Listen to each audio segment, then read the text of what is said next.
Hello, I'm Reginald Bullock, and My name is Trey Wilder, and on today's show, this is called Just Living. It's the first episode called The Pilot. I like it. I like it. Reggie, how's everything with you, man? man, I'm living good. I'm just living. Nah, I appreciate that. That's how I'm living too. It's been a long weekend, though. It's been a long week, long weekend. I feel like coming up, as I'm glad to just feel like I've been learning lessons throughout this whole week, and I feel like Number one lesson you learned: I guess sympathy and empathy. empathy and empathy. Mhm. Yeah, yeah, I know.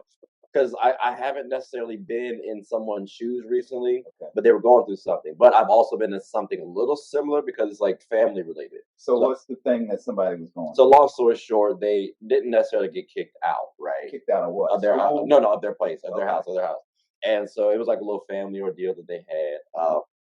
But he didn't feel like he had a. Well, I guess he felt like he had a place to go, but he was just asking around and stuff like that. I offered my place to him for a couple days. And Did he stay at your house? yeah, he stayed in my house. Stayed in my house. He brought his dog with him too. Have you ever had a dog in your house before? I've had one. I've had one. It was So, an interesting time. the dog in your house It was as a unexpected guest. it was an interesting time. I gotta say, like he didn't bark except for one time, but that was at the owner, and he got him a little riled up. Business on the floor ever? No, he didn't. That's Like good. he auditioned Big really dog, well. little dog. Big dog came a little almost to the hip, and my normal thing is if you come past the hip, we got problems. Right. So like he almost You came can past ride the hip. that like a horse. Exactly. Like nah, I'm good off there. But he auditioned real well. He was a chill dog, and he almost made me think about getting one myself. So I was like, Okay. yeah. So it wasn't that bad. But like it added extra time to my week. Like even just yesterday, And your feng shui. yeah, yeah, because like I now I gotta feel like I gotta vacuum up again. I gotta wash my sheets. Like he was shedding a little bit. It wasn't aggressive, but still, it just messed up the week a little bit. Not messed up, but that might be the wrong word. It threw it off enough. So here's the deal, right? So many people go through that. Mhm. Young, old, where they have to find some place to stay. Mhm. Regardless whether you're kicked out or whether you got evicted or whether you graduated from college and you have no clue what's next. So you're out of your dorm room, right? Exactly. You're out of your living quarters when you were in college, or you move from one location to another. So how do you anticipate that to prepare for that? So you're not in a situation at the last minute where you contacting a friend and say, "Hey, yo, I need a couch," because how old are you? 31. 31. So think Okay. about it, right? Your age group goes through that Yeah. on a regular basis. Yeah. And fortunately, you were able to help this person out. Mm. So how often does this kind of thing happen? That situation doesn't happen that often. Like, I mean, maybe someone needs to crash because they're in DC or something like that. Right. But that situation doesn't happen often. It was like I've been asked about, can I borrow money? That happens a little more often. Right. But yeah, like to just get a place to stay for a couple days like that, not often. And Initially, initially, had somebody stay here for over a year and a half. It started off because of COVID, okay, okay. and he was here in April, Mhm. and it was basically, for a few months, and then a few more months, and then a year later, and a year and a half. So That's crazy. that was unexpected. But I also think sometimes it's good to be in a position to help other people. Yeah. It's good to be in the position where, how you say, there but go I, the grace of God, right? And so we're fortunate to have what we have, Mhm. and we're not in that situation today. Exactly. But any one of us, Be in that I don't care situation. who you are, how high you are, how much money you have, how successful you are, Mhm. at any given time, it could be you. Yeah. And so I'm curious about this, right? Because I was thinking about this for a little bit. Does it make you selfish thinking like that as opposed to just saying, "Hey, I want to help someone out." Like there's a part of me that says, like you, I could be in this situation tomorrow. Like Right. anything could happen. You never know. Right. So is it selfish to think like that? Although you're mainly trying to help folks out. So it's not selfish, right? Okay. Because it's not even about you. You put the work in, Right. you've gone to school, you put your resume, you interviewed, you got a job, you're doing all this stuff on your position description, and you're getting paid. Mhm. There's nothing selfish about being successful. Okay. There's nothing selfish about achieving in that respect. So the fact that you had it Mm. and they don't have what you have, that's not selfish. That's just you have what they don't have. Okay. It's Okay. kind of like, if I had two sandwiches Mhm. and you don't have a sandwich, you give you one. Yeah. There's nothing selfish about that. If anything, it's generous. Okay. And so, no, I wouldn't look at it as selfish at all, man. I mean, you're blessed. Mm. You're blessed. So you're sharing your blessings. Right. Why would you think it's selfish? Because I think it's not like all right, this is a reserve or this is something I'm trying to like hold on to later on in life. Because again, like I'm in a solid situation right now. Mhm. What happens 6 months from now? Something happens now, so I'm not in that same solid situation. Right. But I'm doing stuff to help people out now. It's like a like a small part of me, I feel like in the back of my head is saying, well, if you're doing it for people now, it might come back to you later on. And but it's not that's not what's driving me. Mm-hmm. It's just like something you pick up. Like if you do good things for people in general, hopefully good things come back to you. And So that's not selfish, man. To be able to have the mindset of, I want to do for somebody else that which I hope they would do for me. mhm. That's just living life, man. Okay, That's okay, just living life, okay, you know. Yeah. So I wouldn't put too much energy into that part okay, versus the fact that you did the seed and harvest. right, You reaping what you sowed, yeah, and therefore you sowed a lot of good seeds, and now you're harvesting from that. mhm, Some of it you store up for later, yeah, just in case. right. 6 months from now, stuff happens. You can go and get some of that harvest It does. and maintain yourself and bridge yourself, you know, for a little while until you get more harvesting. Yeah. Now, on that harvesting part that you're talking about, right? Mm-hmm. I feel like this actually might be a decent little transition Go ahead. onto the topic, right? Go ahead. So I feel like harvesting is that hustle, or is that more so just planning? Like how would you classify that? And the reason why I say that is when I think hustle, again, we talked about a little bit going above and beyond, right? Essentially. Mm-hmm. Um, So it's hard. Would you classify harvesting as being a going above and beyond, being that hustle? 'Cause, I mean, you still need to eat, you still need to live. So, like, what's your thoughts on that? So the short answer is no, Okay. because harvesting is the hustle has already been done, Mm, and now you're getting the harvest. It's like I got out there and hustled and did everything I needed to do, right. and now I just got paid.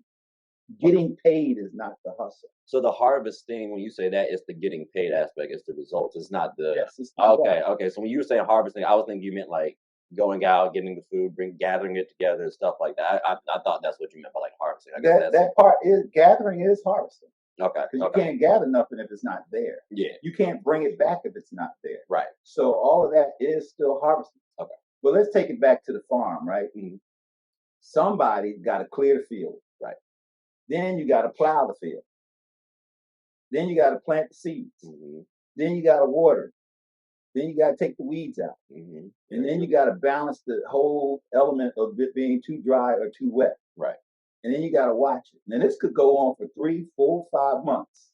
Meanwhile, you still got to wash the dishes, get the kids to school, cook, Yeah. clean, Yeah. Like. maybe still go to another job and a third job. And then you got to clean the car. Okay. And if you're on a farm, you got to deal with the snakes and animals and bugs and everything. So all of this stuff that you're doing in your 1,440 minutes per day, your 24 hours, you hustling. And then you got to get back out there and make sure your crops are still doing. Then as it's growing, you got to make sure the bugs don't eat it. You got to make sure the rabbits and the other animals don't, and the deer don't eat it, because they start eating it while they're too young. So now you're out there chasing all of these things away, right? Right. All of this stuff, so that 4, 5, 6 months later, you're harvesting. You're reaping what you sowed. So you were hustling. Okay. Okay. Okay. So that's one form of hustling from a agricultural standpoint. Okay. Okay. Now I'm realizing actually we might have done the fans a disservice, the viewers a disservice. I think we just started talking about hustle, right? And that was on me. That we do the viewers. Well, Sorry about that. yeah, I'm about to say I don't think that's my bad. I led us that way. I apologize. I think we might have did them a disservice we started talking about what hustle is, right? Okay. But we didn't give our own personal definition. So I apologize in advance. And the reason why I say I apologize is because, and I got to give you, context. I initially called Reggie an SME and like, hustle and all these other topics, but he said that was too lowballing him. So I apologize. He's a master at the field, at the craft. So I wanted to make sure we took the time to put you on spot and give you I'm give gonna your put you on the definition. spot Oh yeah, yeah, because you said we at oh the yeah, yeah. I'm time. gonna give mine. I'm gonna give mine. What is your personal definition of hustle? My definition might have slightly changed a little bit from the last time we talked. But when I thought of hustle, I thought of just somebody who in the day is working hard. But anybody can work hard. I think it's about having that plan, follow through, plus the working hard aspect. You don't. It's nice to work efficiently, but at the end of the day, as long as you're getting the job done, um, that's that hustle, going above and beyond what the norm needs, or even what your quote unquote standard is. Uh, You tired, I you think sleepy, that's your your norm now. That's your norm. stomach hurt, and all you want to do is just go lay down. That's your norm though. Like for example, I think I went at least as of recently.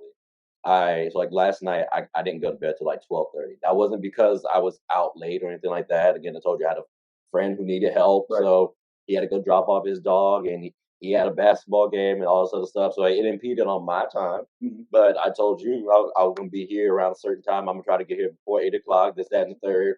So I barely made it. I got 15 minutes. You know what I mean? But hey, before is before. That's all I'm saying.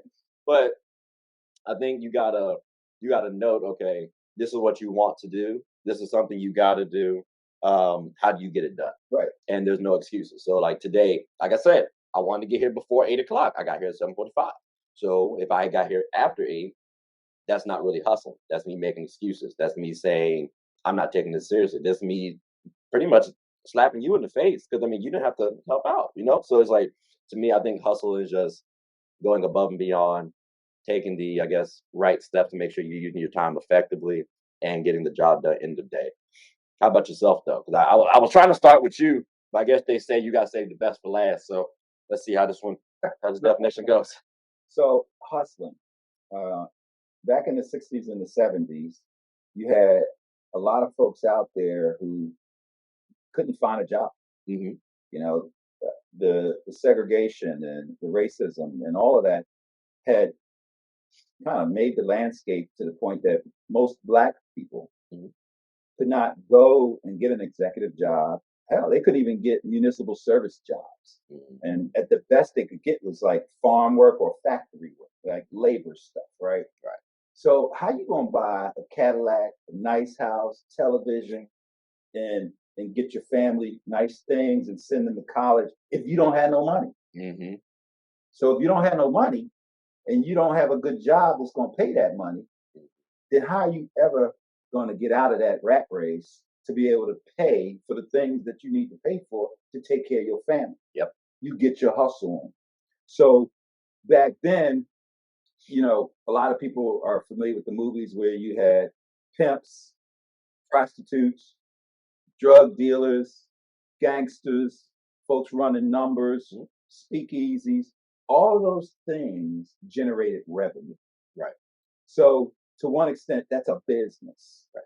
Now, how do you run your business to get revenue is where the hustle starts. Hmm. Right. So, if you know Miss Mary had a water ice stand and was selling sandwiches and whatnot on her front porch in Philadelphia, everybody knew she was there. Hmm. So if you wanted pretzel, water ice, or sandwich, or whatever, you go down the street, up them steps. Miss Mary sitting out there, and you buy what she getting her hustle on. Right. My mother was a seamstress, Mhm. in addition to other stuff she did. But she was making clothes for people, hemming pants for everybody. She getting a hustle on. Yeah. She did taxes during tax season. She getting a hustle on. Exactly. I had a window washing company, right? Hmm. And I sewed, and I was a DJ, and I was a landscaper, and I cut grass, and I did all of that stuff so that I got my hustle on. So at 10 years old, 12 and 14, I had revenue every week, Right. to get the hustle. Right. So now you translate that to now. right? Kobe Bryant got up at 3:30 in the morning. He's in the gym. Mhm. Why? He's already good. Yep, he wants to be great. He wants to be great. So what does it take to be great? You got to get your hustle on. And it's kind of like the difference between winners and losers. And I don't want to conflate winners with hustling. Mhm. But the difference between winners and losers are that winners are willing to do the things losers just don't want to do. They get that extra effort. Same thing with hustling, right? If you want to, I carry 21 credits a semester while married with 2 children and Air Force recruiter and running 2 businesses, home improvement and DJing. That's hustling. Yeah, that's tough. That's hustling. So when I say it's all about the hustle, it's a mindset. Yeah. My mindset is I'm gonna get mine. Right. But why am I gonna get it? Right? And it's not selfishness. Okay. You know, okay. Back in the day we used to say baby need new shoes because we can't afford shoes. Right. So I'm working hard to get my baby some new shoes. Right. And so now people trying to send their children to college. Mm-hmm. You know, buy some whatever they want to buy, right? Mm-hmm. And in order to do that, you gotta hustle. You can't just sit back and watch Monday night, Sunday night football and basketball games and just chill and expect to have the revenue that you need to take care of your family. Right. You have to turn that television off, or as we say, get off the couch, you slouch, and get out there and get your hustle on. Yeah. Now, some people don't have a hustle. How is that fixable to you? Or definitely not fixable. Is that easily fixable? It depends on their mindset. Okay. So the short answer is maybe, it could be, it should be. But if they are in their own way, because I have so many people that I offer opportunities to, I don't want to do that. You don't know, man. You know, I'm like, yo, dude, rake my yard, I'll give you $100. Nah, man, I ain't getting up at 7 o'clock in the morning. Oh, really? You don't have no money. You don't need put out there that you need some money. I'm gonna pay you $100 to do an honest day's work to just rake my yard, maybe even feed you. I was about to say, you might get a meal and mentor you and everything else. And your lazy ass is saying no. So to that point, it's not easy because they're in their own way. Mm-hmm. They don't have the right mindset. Okay. They don't have a hustler's mindset. A real hustler would have said, I'll be there at 7, I'll be there at 6 if you need me to be. And what else do you need me to do? Right, just extra cash. You need me to do some painting. You need me to do your yard. You need me to help you with anything else. What else you need, Reg? I got you. That's a hustler. Yeah. Now, I will say this. Somebody did take me up on that job. This particular person was an Air Force colonel who happened to have nothing else to do for about 6 hours on a Saturday. Called me up, showed up at 7 a.m., knocked out all of the leaves and everything faster than I thought it would be done. And he said, what else you need? I was like, you know how to power wash? He said, sure. Pulled my power wash out, and he started power washing. I gave him $100. He didn't necessarily need it. Right. But he got his hustle on. Yeah. Does that make sense? Yeah. The difference between a hustler and a person who's not, and is it easy to change? Okay. But ladies and gentlemen, boys and girls, we hope you have had a good time. Like we said, bro, this was supposed to be a little test run for the pilot. We ain't got our clothes on like the way we wanted to. We'll wear them next time.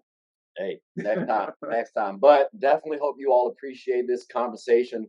Hope you all learned something. And most importantly, please like, subscribe, comment, and tell anyone who's anyone about the show. Because not necessarily for ratings, so we'd appreciate them. But at the same time, we want to get y'all feedback. Because maybe we said something that was off or sounded wrong, or you had questions about it. I don't know. Like I know people might have question marks on something I said. So please share your thoughts and tell us. I know for a fact, I promise you, I will gladly reach out. And Reggie's pretty open himself too. And again, it's just 2 guys having genuine conversation from different backgrounds. So, but before we do close, I do want to say, Reggie, I appreciate you, because fun fact, he did challenge me when we were fishing, and he was like, I mean, yeah, if you're gonna call me, go ahead.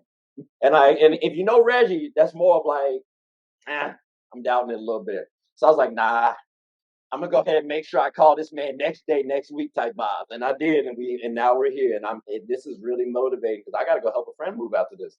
And I promise you, I'm trying to think, how can I avoid that? To go get some more recordings done. Like this is exciting, bro. This is Get the hustle on. exactly, exactly. So Reggie, like from the bottom of my heart, just over the years, I appreciate you as a person. And I want I just wanted to make sure I had it on camera. I know we had like a flowers segment, quote unquote, to possibly talk about, but like I wanted to make sure I gave you your flowers and say thank you from the bottom of my heart. So I appreciate this. Thank you. All right. Well, on that note, in the words of Russell Simmons, Hey, thank you very much. God bless. hope you have a good one.